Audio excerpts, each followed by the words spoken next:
Mimi majina yangu kamili ni mchungaji Profesa Balozi Jacobo Mtashi. Nachunga kanisa la EAGT Kiloleli Mwanza, na pia ni mshauri wa kamati ya amani ya mkoa wa Mwanza.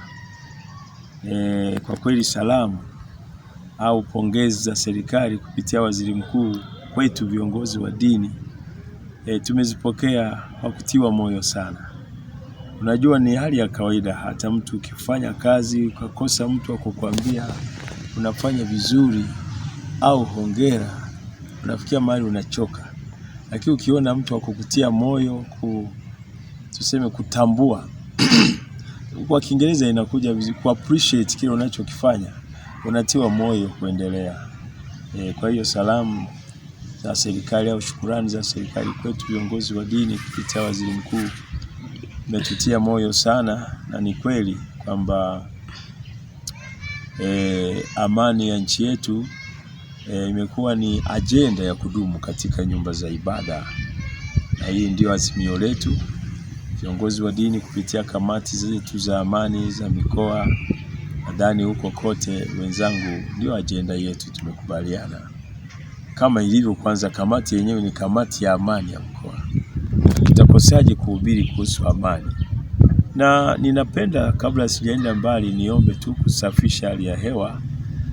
Ni rahisi kututafsiri kwamba viongozi wa dini wameingia kwenye siasa. Ni rahisi tunapoanza kusema serikali tukatamka namna hiyo, lakini swala la amani ni mtambuka. Swala la amani ni mtambuka. Sisi viongozi wa dini huwezi kujiepusha kutamka amani, kutetea amani, kufundisha amani, na ndio maana tumeamua kuiweka kuwa ni ajenda ya kudumu kwenye nyumba za ibada. Kwani bila amani tunaweza kuhubiri wapi? Bila amani nyumba za ibada sisi zitakuwa magodown tu. Ilitikisa kidogo tu 29 Oktoba, ikatokea vurugu kidogo tu, lakini nyumba za ibada zikafungwa kabisa. Wala hakuna mihadhara yoyote ya dini ilifanyika. Sasa naweza ukaona jinsi amani inavyomgusa kila mtu. Sasa watu wa kusikilizwa na watu wa kueleweka kwa jamii kwa haraka. Ni kweli kila mtu anaweza akasikilizwa, viongozi wanasiasa wanaweza wakasikilizwa, lakini viongozi wa dini tunasikilizwa haraka kwa sababu tunakwenda na rejea ya neno la Mungu. Tunarifaa kwenye vitabu vya dini, vitabu vya Mungu.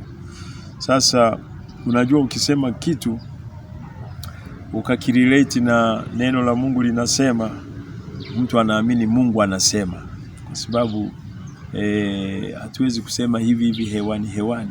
Yako maandiko mengi katika Biblia. Qur'ani mimi sijaisoma wala sijui kabisa, lakini najua kuna vifungu pia vya amani. Sasa sisi tunajifunza kabisa Yesu Kristo yeye ni mfalme wa amani, na tunasema kabisa pia kwamba tafuteni kwa bidii kuwa na amani na watu wote. Ni maagizo hayo. Tafuteni kwa bidii kuwa na amani na watu wote, na huo utakatifu ambao hakuna mtu atakayemuona Mungu asipokuwa na hiyo. Sasa kwa hiyo amani na utakatifu vinaenda pamoja. Mtu anayepoitwa mcha Mungu maana yake ana hofu ya Mungu, na hicho ndicho waziri mkuu alichokitamka kabisa, kwamba tuendelee kuwaeleza watu wawe na hofu ya Mungu ndani mwao. Unajua mtu akiwa na hofu ya Mungu maana yake amemjua Mungu kwa sehemu, hata kama sio sehemu kubwa, maana uwezi ukamjua Mungu ukammaliza.